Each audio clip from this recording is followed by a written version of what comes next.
Hola, bienvenidos. Welcome back to these videos. I know I am supposed to do these videos more frequently, but I am too depressed. But anyway, with that said, welcome back. I'm super excited. I'm super motivated, and let's hope that this video makes it out to the world. In today's video, I'm going to be discussing something super extremely important to me: my hair. I weave my hair back and forth. I weave my hair back and forth. That's on period. My hair and I had this love and hate relationship for a while. It's been 10 years. At the moment, we are loving it, but that has not always been the history. Yesterday, I was thinking about this, and I was literally living for the hair that I have right now. And I just remember how difficult it was back then to me to like my natural hair. So I'm gonna have a shower and I'll be back, and while I do my hair, I'm going to talk to you about some stages in my life and how I approach my my my hair, I guess. How was my relationship with my hair at the time? So I will not take you to the shower because this is not OnlyFans and I don't have an OnlyFans. And if I wanted an OnlyFans, I could have an OnlyFans, but you could never, because what? You are not that type of girl. Period. So I'll be back. Bueno chicos, ese es makeup. So I just had a shower and this is my hair after a shower, of course. So now I'm gonna put on some clothes, put on my sunscreen, and I will let it dry a little bit. So it is like, by the time I start doing my curls, it's like 70% dry. So yeah, let me put on some clothes and I'll be back. Again, my hair is dry now, so I'm going to give you a disclaimer now. I don't know a lot of words about what am I doing right now, so I'm not gonna describe what I'm doing. Instead, you're just gonna watch it and get it. So my hair is still wet. Now that I have desenredado mi cabello,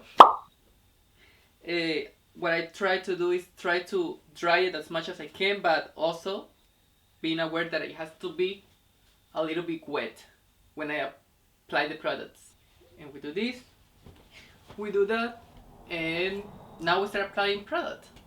I will be not telling you which products I use because those motherfuckers doesn't sponsor me, so why will I give them advertisement? They are great products, by the way.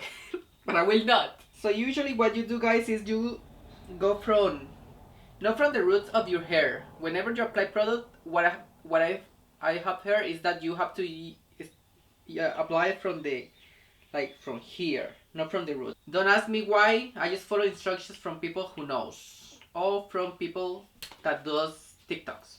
I apply the product. By the way, I did my makeup while I was drying my hair. It didn't take me that long, actually. I'm super proud because now I don't put too much emphasis on makeup and I don't wear much. I wear enough. My only, insecurity right now in my life is my eyebrows, so that's something that I try to fill in with makeup. Apart from that, no.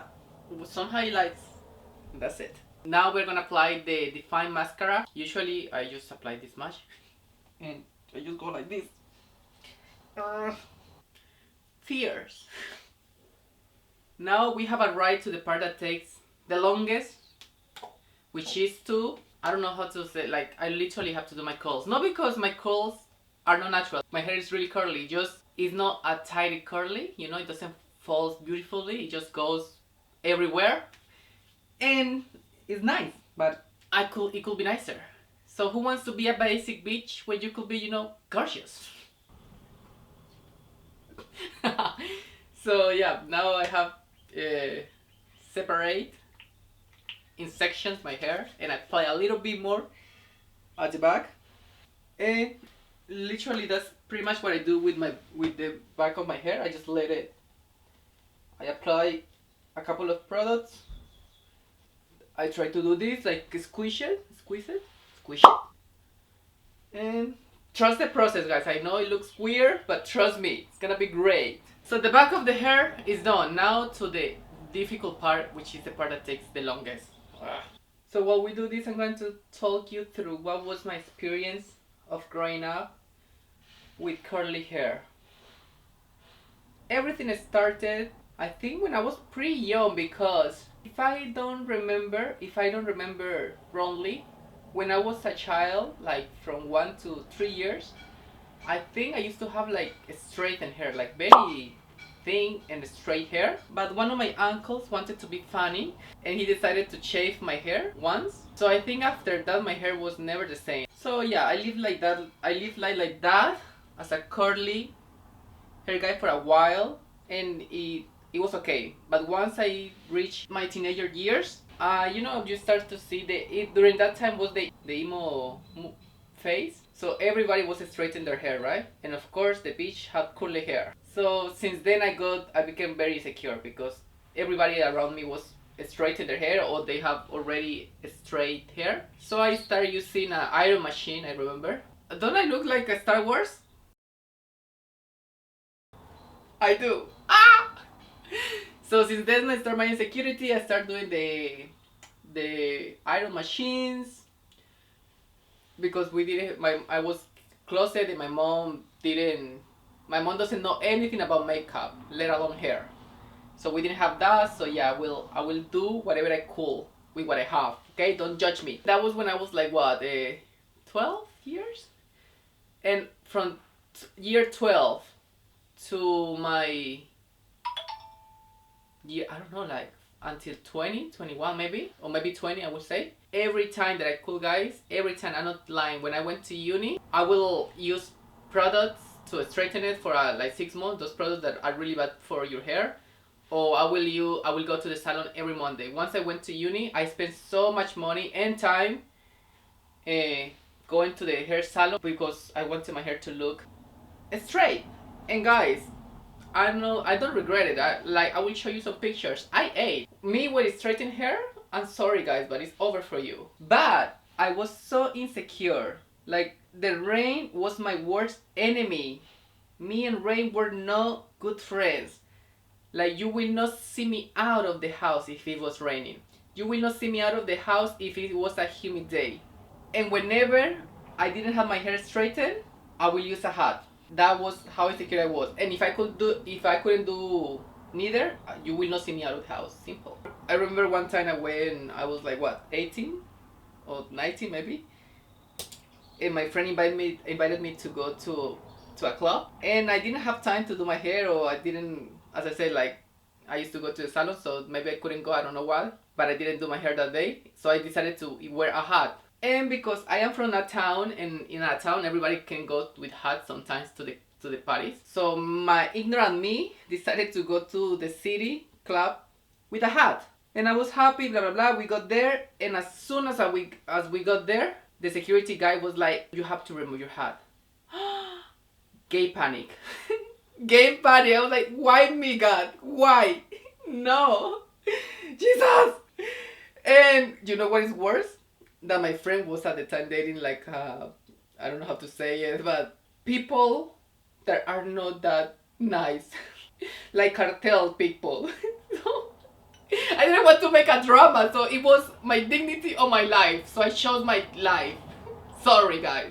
All the time that I was at that party, I wanted to leave because I feel so ugly.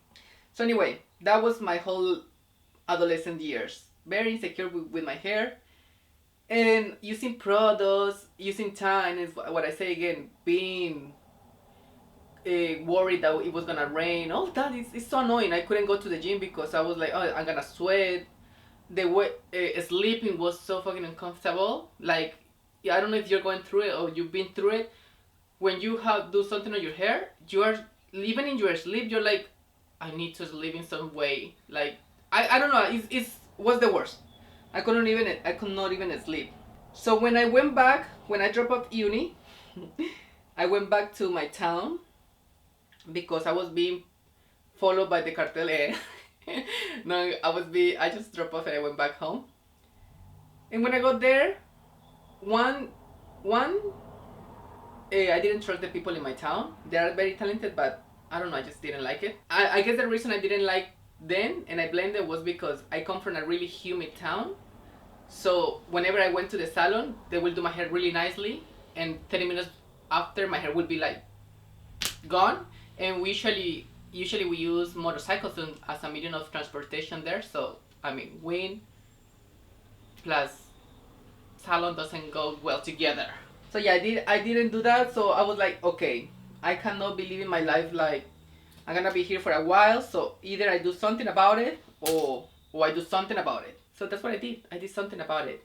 So I went to the salon and I asked them to shave my hair all. It wasn't the first time. I have done it before, but this time was with a reason. The other time was like because my hair was too damaged from the straighten or whatever. But this time I was like, I really need to cut my hair, and if I learn to live and to go out with no hair at all, so why would I be worried about going out with any type of hair in the future? So that was my mindset in 2017. So I did that, and then I let my hair grow, and it started to grow and curly, and I started to like it a little bit more. But then because nothing happens once, like just like you wake up and then you're a different person. No, guys. So then when I was coming to New Zealand, I was like, I need to look European. I am already white. What else can I add? Like, I have blue eyes and white. Maybe I just, if I straighten my hair, they will think that I am from that country, that I am native. So I decided to straighten my hair once again, with literally days before I came to this country. I came to this country and boom! I realized how fucking expensive it is to go to the salon here. So I didn't have more option but to like my hair. It's either you love it or you love it. And I chose to love it. I was forced to love my hair. And was the best decision, guys. Like, since I got to this country, which is 6 years ago, rarely I have straightened my hair. Like, I've done it maybe what? In average, I would say 3 times a year? 3 or 5 times a year, no more than that. And when I do it, I feel horrible. I feel like I'm damaging my hair, blah, blah, blah. I do like it how it looks, but I don't know. I just like my curly hair. Whee! So anyway, I also believe that moving to New Zealand it was something that really helped me to start loving myself in every aspect, because with my hair, for instance, when I came here and when I started to let it grow and my curls start to be more prominent, people start to be like, oh, I love your hair, So that's not something that I grew up used to, and that's something that I, either because I didn't allow people to see my natural hair, or I don't know why. But once I started listening to that, like, it was like encouraged me to be more confident with myself and to be more brave to just go out with my natural hair every time. I really fell in love with my hair in this country. Yeah, that's just to show you that the ugly person in one place might be the exotic, beautiful person in another. Not me. I have always been cute. I was just not appreciated in my country. I was like Bangkok. So anyway, and once I overcame this insecurity about having my natural hair, I have literally been able to explore more about having short, or long hair, colors, all these things that are like, that I try to use to explore or express something that I'm feeling or how I feel at the moment. Like when I dye my hair, I want to feel more confident or more cunty, whatever I want to. So that's pretty much what I have been doing for the past years. It's nothing about how confident I am. Like, if coming to this country helped me to grow confident about my appearance, meeting my current partner was a game over. It was like the end game. He told me he has helped me to understand that my physical appearance is just, I don't know, like, it is like it's the cover. I am more than that. And he didn't teach me that because he doesn't know it, but the way he lives his life really influenced me a lot. So bitch, if you see a homeless person looking with pajamas, with a towel, or with, how do you call those things that you use to get out of the shower? Those things. Walking with some takeaway food on K Road, mind your business. Because that's a confident bitch right there. Because Daniel 2012, 2009 and whatever year could never. Now sometimes I go without clothes. Sometimes I go out without underwear. Literally, I just put that rope, and let's go, bitch. Let's run. Sometimes I fear that the police is gonna stop me and ask us to go out, and I will be like, So yeah, that's what I am right now with my relationship with myself and my self-esteem and with my hair in particular. Like I love it. That's who I am. Like what is the point of fighting all the time? So yeah, guys, that's pretty much it. And I guess also something that really has helped me to grow up more secure about everything that I do when it comes to my appearance is this conversation that I have back when I was studying arts with this 17 or 18 years old lady. She's so gorgeous, and she will come to school with the more random outfits, like really. But of course, because she was gorgeous, she always ate. And one time she told me something. She was like, "Oh, I'm wearing this because for me clothes and whatever she did physically, she did it to express something that she was feeling. She didn't use it just because she wanted to look pretty. It's because she was literally using her body and her physical appearance as a like a piece of paper where she could do whatever she wanted in order to express anything that she was feeling or wanted. And I think that's so clever, so mature, and so beautiful because I don't think she doesn't have much weight or social pressure about how she looks because at the end of the day, she will always use and do with her physical appearance whatever that she feels she needs to express with it. I don't know if you understand it, but I do, and that's what it matters. So I guess that's where we are right now in this time in life, and that's the relationship that I have not only with my hair but with everything that I do when it comes to my appearance. Everything that I do for a reason. I don't do it anymore because there is social pressure that I need to look this way for people, or I want to look good for people to I don't know, just all those words that sometimes are so silly and we put in our heads. None of that is on it. Like now that this takes time, guys, but there is no insecurity about when I do this. It's just I want to look cunty. But if somebody calls me right now and I have to go out like looking like crazy, there will be my insecurity. They're telling me don't. But believe you me, I will go out because yeah, why would I miss opportunities or anything just for a hair? That's so silly. That's so silly, guys. We don't like silliness. Right now, I know the power of the appearances, if you know what I mean. Like I know that looking good can make life easier, and people that are beautiful, I hate you. They are naturally beautiful, like they wake up and they look stunning. Good for you. But some of us, we can just help out each other. Like I don't have a straightened hair, but I have a beautiful curly hair, and if I can just do something to make it, like wow, let's do it.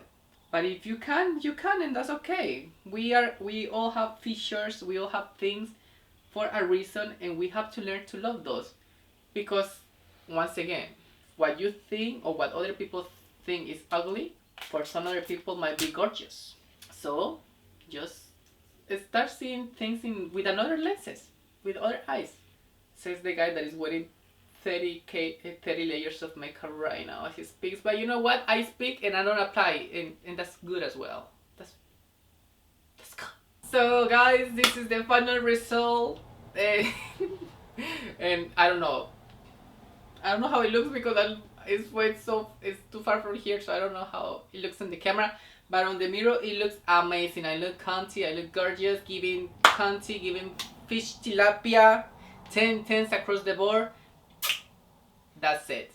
So yeah, I don't know, I hope you enjoyed this video, and I guess the conclusion is, guys, I know we have to go through a lot of things, but I guess the only thing I can do is based on what I lived throughout my teenager years, and realizing that the people that was influencing me was people that was fighting their own things at the time. So I was being influenced by not by the right people. I will say it right now. Like Kylie Jenner, we love you, but no ma'am. You and the Kardashians, they raise a generation of very insecure person, and they are so into appearances, which is right, which is good. But that's if I can help somebody to avoid or to realize that in some type of way, I guess that's the whole point of this video, to spread some awareness, and yeah, like, and tell my story, because at the end of the day, I'm still working on it. There's still a lot of insecurities in this body, but little by little we're working on it, and That's the tea, honeybee. And yeah, I think it looks stunning, look pretty. I'm the best from New York City. And thank you so much for watching and see you next time, guys. Thank you. Bye bye.